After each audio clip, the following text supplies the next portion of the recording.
مرحبا بكم في فيديو جديد. أعلنت شركة إليبيت سيستمز عن توقيع عقد ضخم بقيمة 277 مليون دولار لتوريد أبراج قتالية من طراز الإيتي 30 MK2 مخصصة لمدرعات الواب 8x8 التابعة للقوات المسلحة الملكية المغربية.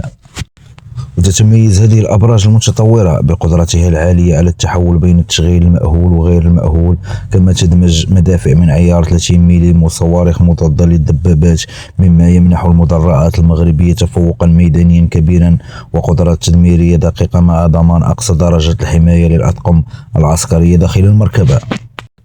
تأتي هذه الصفقة في إطار استراتيجية المغرب لتحديد ترسانته العسكرية وتعزيز قدرات الردع البري عبر اقتناء أحدث التكنولوجيات الدفاعية الرقمية.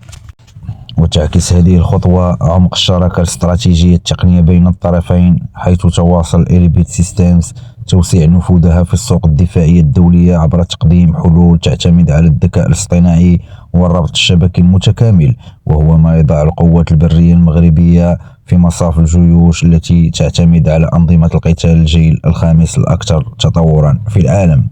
نشكركم على حسن المتابعة، في فيديو قادم بإذن الله.